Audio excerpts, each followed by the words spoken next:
अस्सलामुअलैकुम वरहमतुल्लाहि वबरकातुहू। प्यारे दोस्तों, वीडियो के आखिर तक आप लोग बने रहिएगा, इंशाअल्लाह आपको इससे फ़ायदा मिलेगा। मैं आपको दरूद अकबर के बेहतरीन फ़ायदों के बारे में बताने वाला हूं। अगर आप लोग इस वीडियो को पूरा ज़रूर देखते हैं तो आपको इंशाअल्लाह इससे फ़ायदा मिलेगा। दरूद अकबर के फ़ायदे वो फ़ायदे हैं जिन लोगों ने इसका अमल किया, दरूद अकबर का अमल किया, उन लोगों को बहुत ज़्यादा फ़ायदा हासिल हुआ है। अगर आप लोग भी फ़ायदा उठाना चाहते हैं तो आखिर तक इस वीडियो को देखिएगा, समझिएगा, फिर बिल्कुल इसी तरीके से आप लोग ये अमल कीजिएगा। इंशाअल्लाह आपके घर से सारी परेशानियां ख़त्म हो जाएंगी। घर में, कारोबार में, रोज़ी रोटी में, खेती बाड़ी में आपके बरकत होना शुरू हो जाएगी। कारोबार अच्छा चलने लगेगा। आपके घर से जादू टोना टुटका ख़त्म हो जाएगा। आपके दिल में हुजूर सल्लल्लाहु ताला अलैहि वसल्लम की मोहब्बत पैदा हो जाएगी। हुजूर का दीदार भी आपको इंशाअल्लाह हो जाएगा। आपके दिल में हुजूर की मोहब्बत तो जागेगी, हुजूर का दीदार तो हो जाएगा, लेकिन आपको इससे एक फ़ायदा और भी मिलेगा। आपके जो भी दुश्मन होंगे वो आपसे मोहब्बत करने लगेंगे, यानी आपकी मोहब्बत उनके दिल में ऑटोमेटिक पैदा हो जाएगी। चलिए दोस्तों, वीडियो शुरू करते हैं और जानते हैं दरूद अकबर के फ़ायदों के बारे में। कौन सा अमल कैसे करना है, कहाँ पर करना है, कौन से वक्त में करना है, सारी जानकारी मैं आपको देने वाला हूँ, तो वीडियो के आखिर तक बने रहिएगा। मैंने आप लोगों के लिए दरूद अकबर जो आखिर में लगाई है, जिन भाइयों से बहनों से पढ़ना नहीं आती है दरूद अकबर, तो वीडियो के आखिर में मैंने उन लोगों के लिए लगा दी है। आप लोग वीडियो को सुन सकते हैं, ठीक है, दरूद अकबर को सुन सकते हैं। फिर दुआ करना है, कैसे कैसे करना है मैं आपको बता देता हूँ। चलिए दोस्तों, वीडियो शुरू करते हैं। प्यारे दोस्तों, ये दरूद पाक एक ऐसा दरूद है जिसे आप लोग अपनी ज़िंदगी का रोज़ाना का पढ़ने का मामूल बना लेते हो। अगर पढ़ना नहीं भी आती है तो सुनने का मामूल बना लेते हो। ये कब कहाँ पर करना है सुनिएगा। सबसे पहले आप लोगों को 3 मरतबा दरूद पाक पढ़ना है सल्लल्लाहु ताला अलैहि वसल्लम, ठीक है। फिर आप लोगों को फजर की नमाज अदा करना है। नमाज अदा करने के बाद फिर से एक 3 मरतबा दरूद पाक पढ़ें सल्लल्लाहु ताला अलैहि वसल्लम, ठीक है। फिर उसके बाद आप लोग मस्जिद में बैठे हैं तो मस्जिद में ये अमल कर लें, घर पर हैं तो घर पर अमल कर लें, दुकान पर हैं दुकान पर अमल कर लें, कारोबार की जगह पर जहाँ भी हों, फजर की नमाज के बाद आप जो कारोबार करते हैं उस कारोबार की जगह पर आप लोग ये अमल कर सकते हैं। दरूद अकबर 1 मरतबा आप लोग सुन लें। फिर आप लोग 3 मरतबा दरूद पाक पढ़ें सल्लल्लाहु ताला अलैहि वसल्लम, ठीक है। इस तरीके से आप लोग ये अमल करें। फिर दुआ मांगें। इंशाअल्लाह आप लोग दुआ जैसे मांगोगे आपकी दुआ कबूल हो जाएगी। आप लोगों को सबसे पहले हुजूर सल्लल्लाहु ताला अलैहि वसल्लम का वसीला देना है, ठीक है। वसीला देकर आप लोग जो दुआ मांगोगे, आपके दिल में जो भी दुआ होगी, इंशाअल्लाह आपकी वो कबूल हो जाएगी। अल्लाह तबारक व तआला आपकी वो दुआ कबूल कर लेगा। इससे अल्लाह तबारक व तआला की रहमतें, बरकतें आपके घर में, आपके कारोबार पर झमाझम बरसने लगेंगी। आपके घर के लिए रिज़्क़ के दरवाजे खुल जाएंगे, बेपनाह बरकत होगी, कारोबार अच्छा चलने लगेगा, नेस्ती ख़त्म हो जाएगी। जहाँ तक भी दरूद अकबर की आवाज़ जाएगी, बुलंद आवाज़ से सुनना है, खामोशी से नहीं, बुलंद आवाज़ से पढ़ना है। अगर पढ़ना नहीं आती है तो बुलंद आवाज़ से सुनना है। इंशाअल्लाह इसकी आवाज़ जहाँ तक की भी जाएगी वहाँ तक की रोज़ी खुल जाएगी, वहाँ तक की नेस्ती ख़त्म हो जाएगी, जादू टोना टुटका ख़त्म हो जाएगा, कभी भी आपके घर में नहीं दाखिल होगा, कभी भी बुरी आत्माएं आपके घर में नहीं दाखिल होंगी। शैतानी ताकतें, शैतानी जिन, जैसा भी कोई भी जादू होगा आपके घर में नहीं आएगा, आपके परिवार के ऊपर नहीं लगेगा। आपके घर के अंदर अगर लड़ाइयाँ झगड़े आपस में हो रहे हैं तो वो लड़ाइयाँ झगड़े भी आपस से ख़त्म हो जाएंगे, मेल झोल हो जाएगा, भाईचारा बन जाएगा। आप लोग ये अमल करके तो देखें, 1 मरतबा इससे फ़ायदा उठाकर तो देखें, इंशाअल्लाह आपको फ़ायदा बहुत मिलेगा। आप जो भी दिल में जायज़ तमन्ना रखते हैं इंशाअल्लाह वो जायज़ तमन्ना आपकी पूरी हो जाएगी। चलिए दोस्तों, और जानते हैं दरूद अकबर के फ़ायदे। अगर कोई शख्स ये चाहता है कि उसके दिल में हुजूर सल्लल्लाहु ताला अलैहि वसल्लम की मोहब्बत पैदा हो जाए और उस शख्स को हुजूर का दीदार भी हो जाए, तो उसको कैसे ये अमल करना है सुनिएगा। सबसे पहले आप लोग इशा की नमाज जो है अदा करें, बाजमात अदा कर लें, फिर अमल करें। हमारा जो भी अमल होगा वो जमात के बाद है, ठीक है। नमाज पहले है, बाद में अमल है, तभी आप लोग को फ़ायदा मिलेगा। आप दुनिया का कोई सा ऐसा अमल कर लें, जब तक आप लोग पाक नहीं रहेंगे, नेक काम नहीं करेंगे, नमाजें अदा नहीं करेंगे, आपके ऊपर कोई भी अमल फ़र्क नहीं, असर नहीं करेगा। आप कि जितने अमल कर लें कोई फ़ायदा नहीं है, सब बेकार है। सबसे पहले नमाज है, फिर उसके बाद अमल है। नमाज अदा कर लें इशा की, ठीक है। सुनिएगा, नमाज इशा की अदा कर लें, फिर आप लोग जब सोने के लिए जाएं बिस्तर पर, नमाज के बाद कोई गलत काम ना करें, कोई गीबत ना करें, कुछ भी ना करें गंदा ऐसा जिससे आपकी ज़ुबान नापाक हो जाए या आप लोगों की ज़ुबान से असर ख़त्म हो जाए, ठीक है। नमाज अदा करें, बिस्तर पर लेटने के लिए जाएं तो सबसे पहले 3 मरतबा दरूद पाक पढ़ें सल्लल्लाहु ताला अलैहि वसल्लम, ठीक है, 3 मरतबा। फिर उसके बाद आप लोग 1 मरतबा आयतल कुर्सी की तिलावत कर लें, ठीक है, आयतल कुर्सी पढ़ लें। अगर पढ़ना नहीं आती है तो सुन लें। फिर उसके बाद आप लोग 4 कुल पढ़ें जो कुरान पाक में मौजूद है, 30वें पारे में आखिर के अम्मा के पारे में मौजूद है, और चारों कुल एक साथ हैं, ठीक है। ये चारों कुल आप लोग पढ़ने, अगर पढ़ना नहीं आती है तो यूट्यूब पर आप लोग देख के सुन सकते हैं। फिर उसके बाद आप लोग 1 मरतबा दरूद अकबर की तिलावत करें, जो स्क्रीन पर आ रही है, मैंने आपकी स्क्रीन पर लगा दिया है वीडियो के आखिर में। ये दरूद अकबर आप लोग पढ़ लें। अगर पढ़ना नहीं आती है तो बिस्तर पर लेटे लेटे सुन लें, ठीक है। फिर उसके बाद 3 मरतबा दरूद पाक पढ़ें सल्लल्लाहु ताला अलैहि वसल्लम, ठीक है। फिर उसके बाद आप लोग अपने गुनाहों से माफ़ी मांगें, अल्लाह तबारक व तआला की बारगाह में हुजूर सल्लल्लाहु ताला अलैहि वसल्लम का वसीला देकर दुआ मांगिएगा। इंशाअल्लाह आपकी दुआ कबूल हो जाएगी, आपके दिल में हुजूर की मोहब्बत पैदा हो जाएगी, हुजूर का दीदार भी अल्लाह तबारक व तआला आप लोगों को ख्वाब के ज़रिए करा देगा। एक रात ऐसी नसीब कर देगा जिसमें हुजूर का दीदार भी आपको हो जाएगा। तो इससे आपकी दुनिया भी सबर जाएगी, बाद मरने की आखिरत भी सबर जाएगी। अगर आप लोगों को हुजूर का दीदार हो जाता है, हुजूर की मोहब्बत पैदा हो जाती है, तो दुनिया तो सबरेगी, बाद मरने की आखिरत भी सबर जाएगी। दुनिया के अंदर आप लोगों की ज़िंदगी खुशी निकल जाएगी। आप लोग ये काम ज़रूर करें, इंशाअल्लाह आपको फ़ायदा मिलेगा। उम्मीद करूँगा आप लोगों को ये वीडियो पसंद आई होगी। अगर आ गई हो तो वीडियो को लाइक ज़रूर कर दें, चैनल पे पहली बार आए तो चैनल को सब्सक्राइब ज़रूर करें, और बेल आइकन को यानी घंटी वाला जो बटन आता है उसको ज़रूर दबा दें, ताकि आने वाली हर वीडियो सबसे पहले आप लोगों को मिलती रहे। वीडियो को शेयर कर दें ताकि जो भाई हमारे परेशान हैं उन तक ये वीडियो पहुँचे और वो अपनी भी इस वीडियो के ज़रिए परेशानियाँ ख़त्म कर लें। चलिए दोस्तों, अब वीडियो को सुनते हैं, दरूद अकबर को पढ़ते हैं यानी सुनते हैं, और अपने नामाए आमाल में नेकियों का इजाफा करते हैं, नेकियों की बढ़ोतरी करते हैं। क्या पता यही नेकी कल मैदान महशर के दिन बख्शिश का जरिया बन जाए, जन्नत में जाने का टिकट बन जाए। तो आप लोग ऐसी नेकियों को मत छोड़िएगा, कमाल कर जाइएगा। चलिए सुनते हैं दरूद अकबर, पूरी ज़रूर सुनिएगा, इंशाअल्लाह आपके दिल को सुकून मिलेगा। आप जब परेशान हो तब आप लोग दरूद अकबर को सुनते रहिएगा, सुनते सुनते आपके बिगड़े काम बन जाएंगे, हर जायज़ तमन्ना जायज़ मुराद पूरी होती चली जाएगी।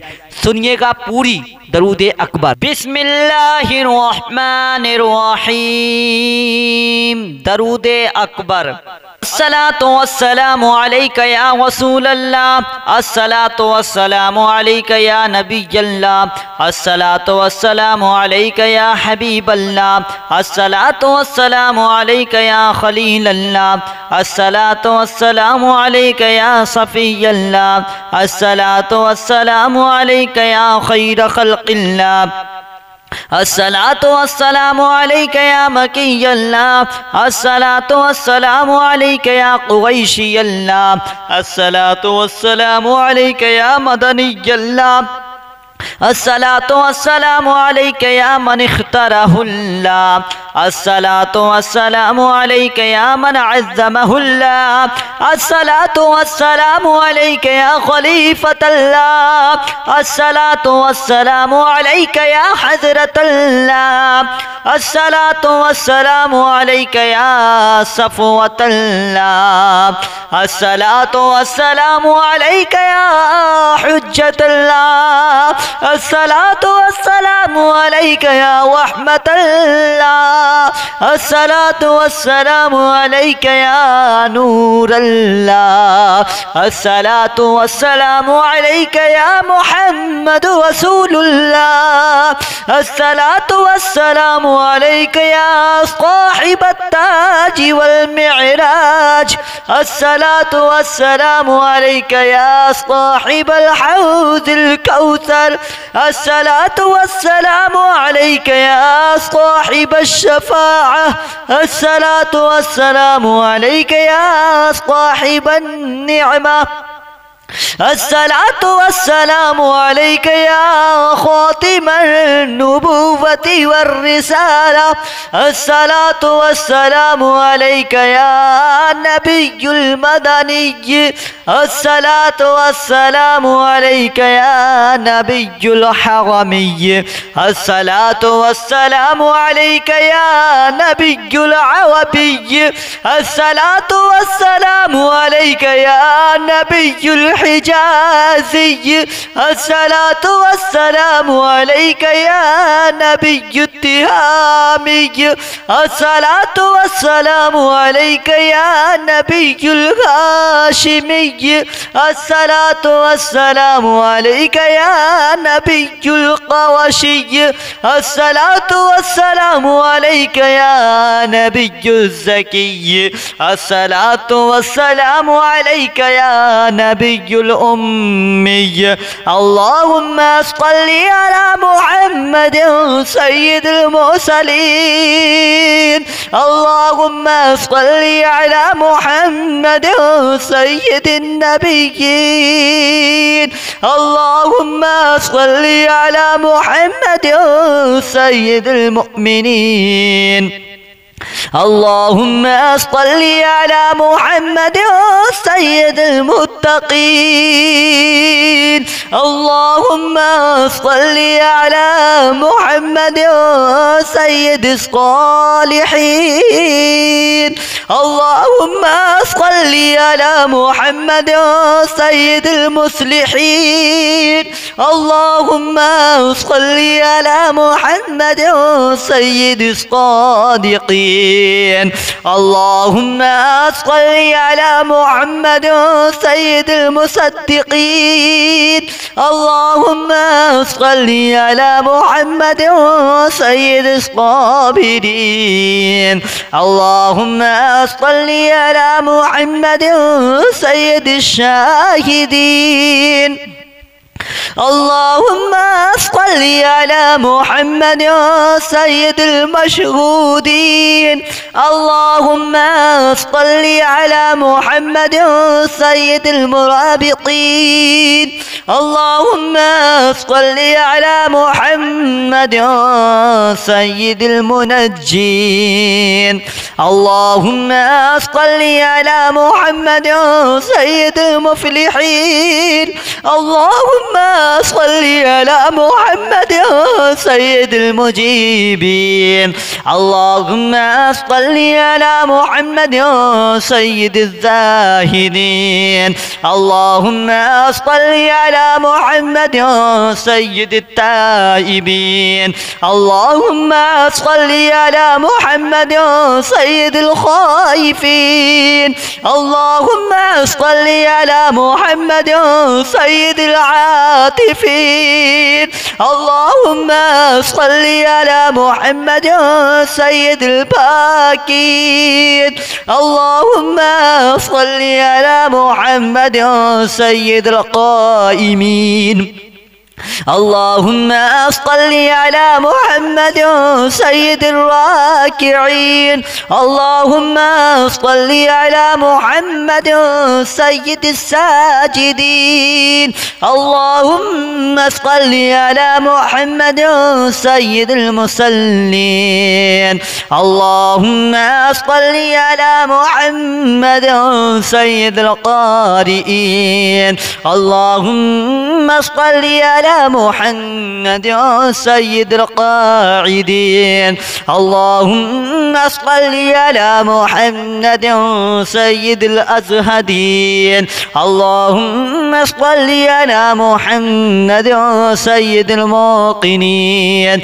اللهم صل على محمد سيد المناجين. اللهم صل على محمد سيد القانعين. اللهم صل على محمد سيد الحافظين.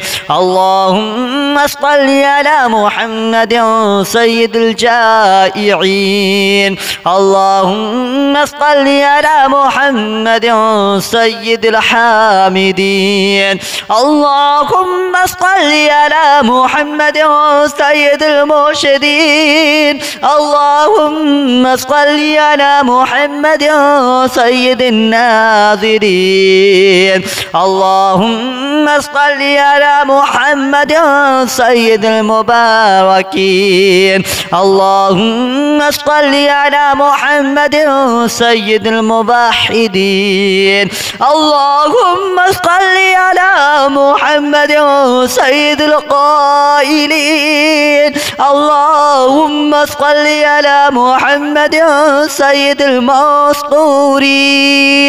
اللهم صل على محمد سيد الناصرين.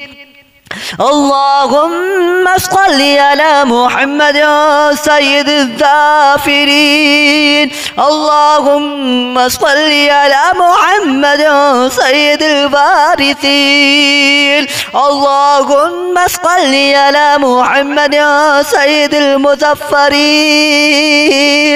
اللهم صل على محمد سيد الموثوقين.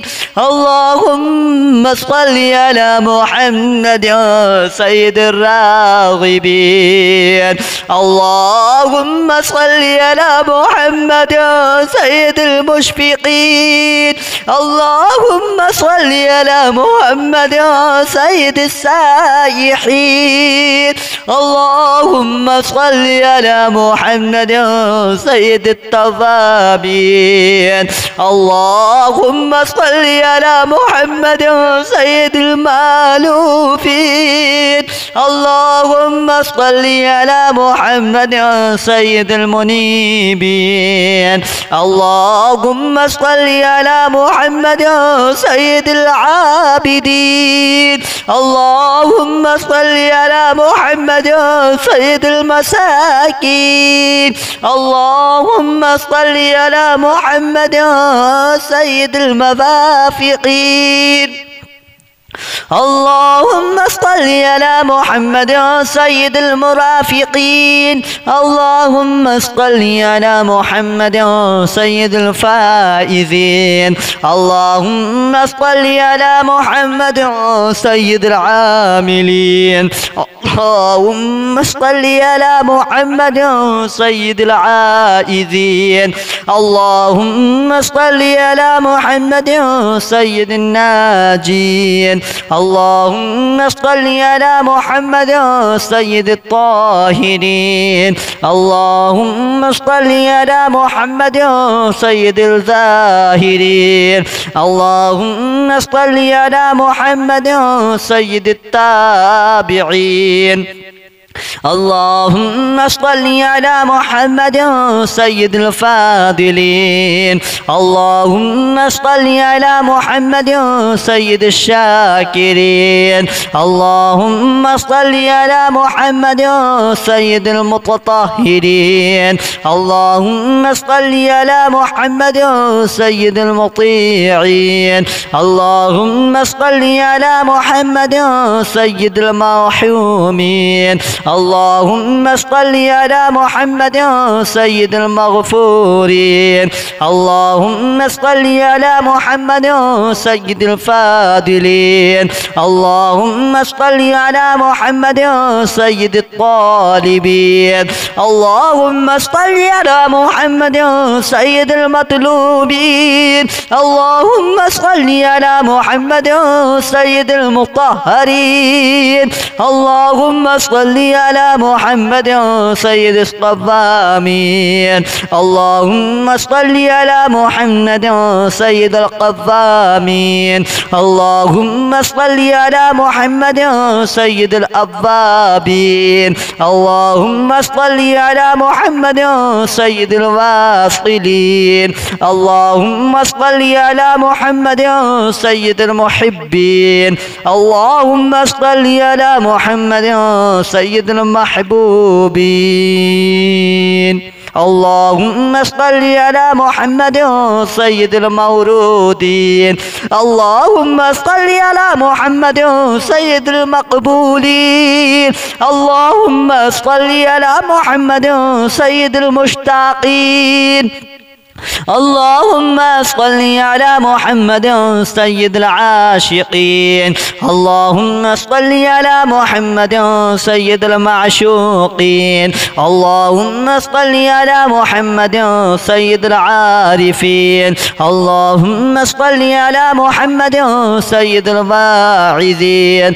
اللهم صل على محمد سيد المذكورين. الصلاة والسلام عليك يا رسول الله. الصلاة والسلام عليك يا نبي الله. الصلاة والسلام عليك يا حبيب الله. الصلاة والسلام عليك يا خليل الله. الصلاة والسلام عليك يا صفي الله. الصلاة والسلام عليك يا خير خلق الله. الصلاة والسلام عليك يا مكي الله. الصلاة والسلام عليك يا قريشي الله. الصلاة والسلام عليك يا مدني الله. الصلاة والسلام عليك يا من اختاره الله. الصلاة والسلام عليك يا من عزمه الله.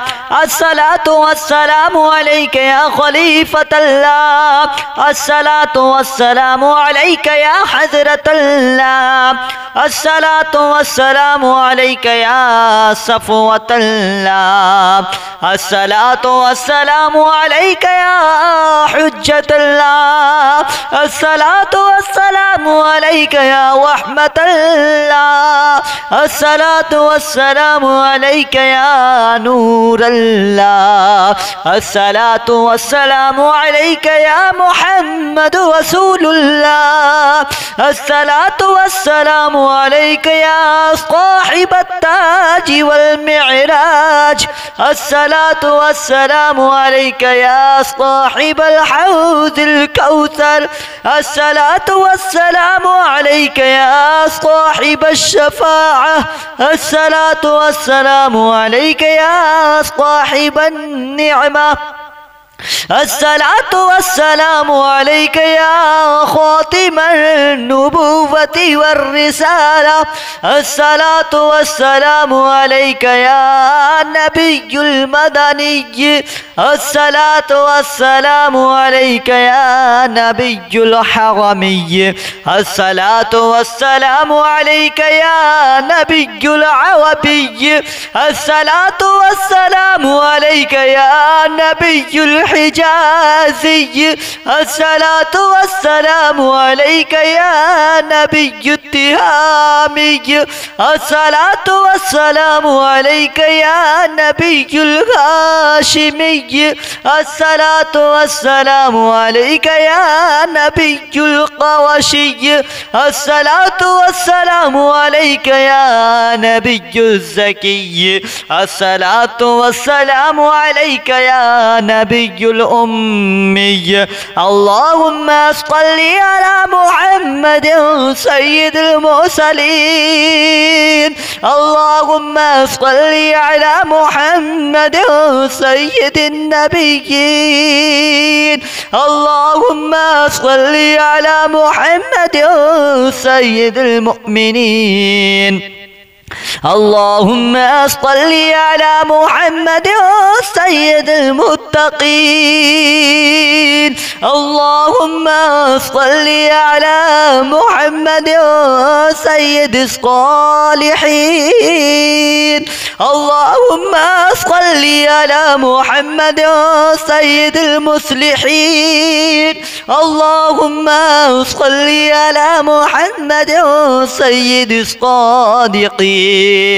اللهم صل على محمد سيد المصدقين. اللهم صل على محمد سيد الصابرين.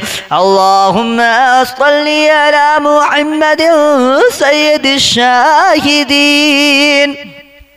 اللهم صل على محمد سيد المشهودين. اللهم صل على محمد سيد المرابطين. اللهم صل على محمد سيد المنجين. اللهم صل على محمد سيد المفلحين. اللهم صل على محمد سيد المجيبين. اللهم صل على محمد سيد الزاهدين. اللهم صل على محمد سيد التائبين. اللهم صل على محمد سيد الخائفين. اللهم صل على محمد سيد العاطفين. اللهم صل على محمد سيد الباكين. اللهم صل على محمد سيد القائمين. اللهم صل على محمد سيد الراكعين. اللهم صل على محمد سيد الساجدين. اللهم صل على محمد سيد المصلين. اللهم صل على محمد سيد القارئين. اللهم صل على محمد سيد القاعدين. اللهم صل على محمد سيد الأزهدين. اللهم صل على محمد سيد الموقنين. اللهم صل على محمد سيد المناجين.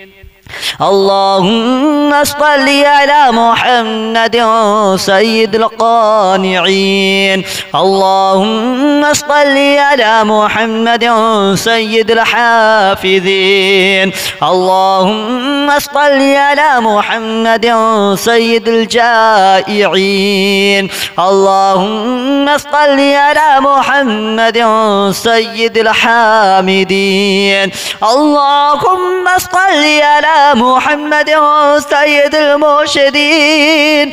اللهم صل على محمد سيد الناظرين. اللهم صل على محمد سيد المباركين. اللهم صل على محمد سيد الموحدين. اللهم صل على محمد سيد القائلين. اللهم صل على محمد سيد المسطورين.